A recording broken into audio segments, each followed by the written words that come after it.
வணக்கம் நண்பர்களே, இயற்கை சமைப்பை தயாரிப்பாளரான நான் தான் உங்கள் ரேவதி. இன்றைக்கி நம்ம என்ன பார்க்க போகிறோம் பார்த்தீங்கன்னா, ப்ளவுஸ் வந்து நெக்கு எப்படி ஏற்றுறது. இது வந்து ஸ்டார் நெக்கு. ஏற்கனவே பார்ட் 1 பார்ட் 2ல் போட்டிருக்கோம். அந்த கட்டிங் வீடியோ போட்டிருப்போம். இப்போ ஸ்டிச்சிங் வீடியோ தான் இது. வாங்க எப்படி வந்து நெக்கு ஜாயின் பண்ணலாம் அப்படின்னு பார்க்கலாம். வாங்க பாருங்க.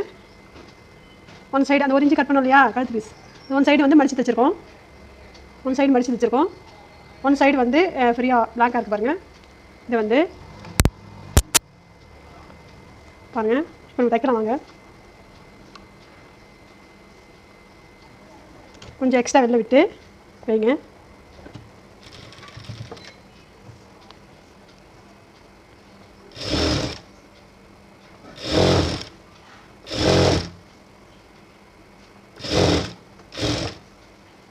இப்போ தைச்சிட்டே வரீங்க இல்லையா, தைச்சிட்டு வரும்போது என்ன பண்ணுறீங்கன்னா, அந்த ஸ்டார் வெட்டி வச்சுருக்கோங்களா, இந்த ஸ்டார்கிட்ட வந்து நம்ம அப்படியே வரைச்சோன்னா அந்த ஸ்டார் கிடைக்காது நமக்கு. அதனால் என்ன பண்ணுறோன்னா, திருப்பியை கையில் வச்சுட்டு இந்த கழுத்து பீஸை அந்த இடத்துல வந்து ஒரு இது சுருக்கம் வச்ச மாதிரி வச்சு விட்ருங்க. இந்த கார்னரில் வந்து வச்சுட்டு ஒரே ஒரு சுருக்கம் மட்டும் வச்சுட்டு நம்ம அப்படியே வச்சு திருப்புறோம்.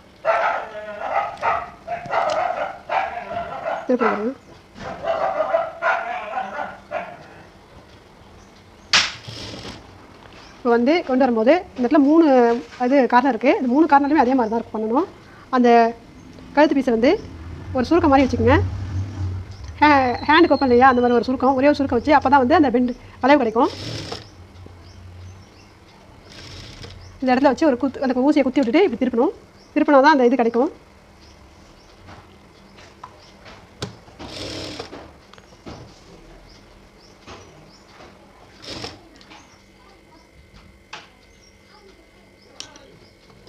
இப்போ வந்துட்டு வச்சுட்டு பாருங்கள், அதே மாதிரி இங்கே இந்த மூலையிலையும் அந்த மாதிரி திருப்பிட்டு தைச்சோம்னா அந்த மூளை வளையும்.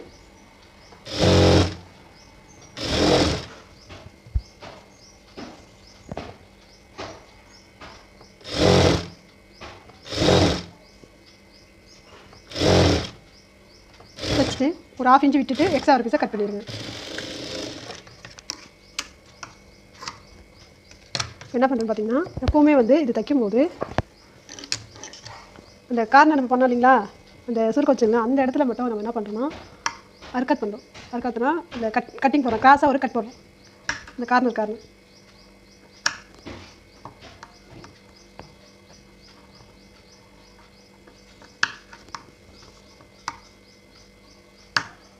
போட்டுட்டு எல்லா இடத்துலையும் அந்த வளைவு இதெல்லாம் கிடைக்கணும்னா லைட்டாக கிராஸாக லைட்டாக தையலில் படாமல் லைட்டாக கட் பண்ணி விடுங்க. அப்போ தான் அதை வந்து உங்களுக்கான அளவு கிடைக்கும், திருப்ப முடியும்.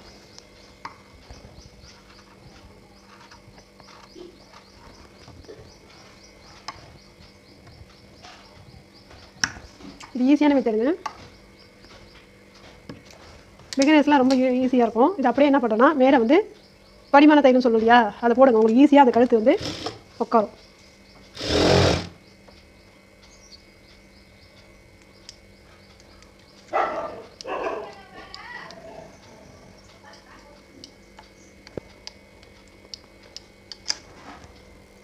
கழுத்து பீஸு மடித்து தையல் ஓட்டலாம்.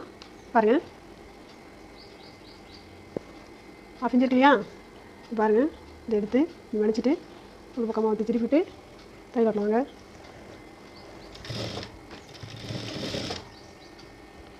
இருக்கிறதுல ஈஸியான வழி இதுங்க.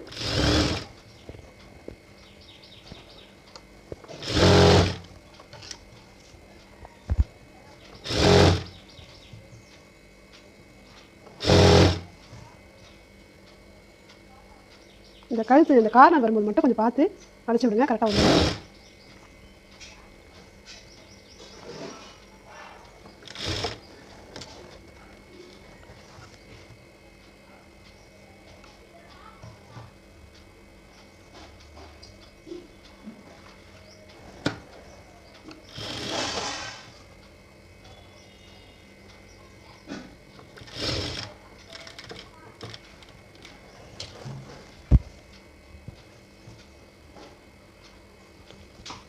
என்ன ஒரு விஷயம் பார்த்தீங்கன்னா, இப்போ வந்து லைனிங் ப்ளவுஸாக இருந்தால் அது கரெக்டாக ஃபினிஷிங்காக கரெக்டாக உட்காந்துக்கணும். இது வந்து சாதா ப்ளவுஸுங்கிறதுனால கொஞ்சம் பார்க்கறதுக்கு ஃபினிஷிங்காக தெரியாது வச்சுக்கோங்களேன். இருந்தாலும் நம்ம நல்லா வரும்.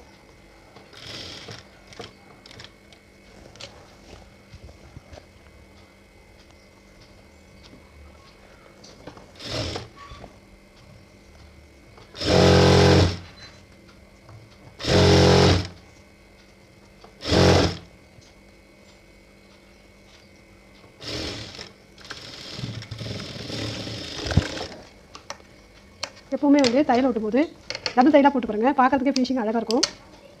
இப்போ நம்ம தையல் ஓட்டணும் இல்லையா, அது தையல் வந்து அது துணி மடங்கிறதுக்காக ஓட்டியிருப்போம். இப்போ ஓட்டுற தையல் வந்து இந்த கழுத்துக்கு கார்னர் ஒட்டி நம்ம ஓட்ட போகிறோம்.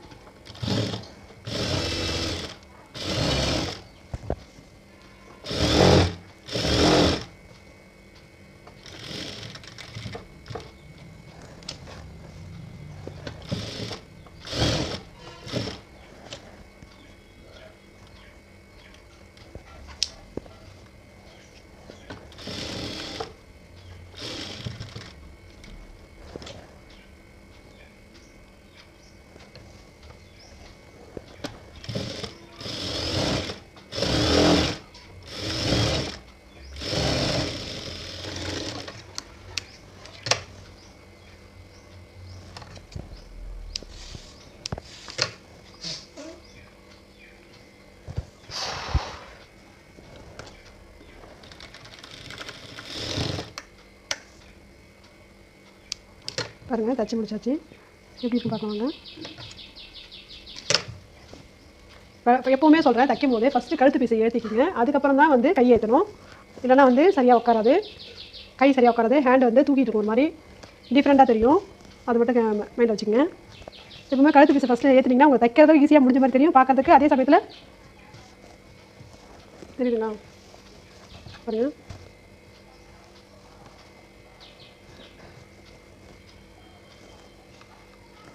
இந்த கழுத்து பீஸ் ஏற்றலை, கையை ஏற்றுறேன், கழுத்து மட்டும் ஏற்றிருக்கோம்.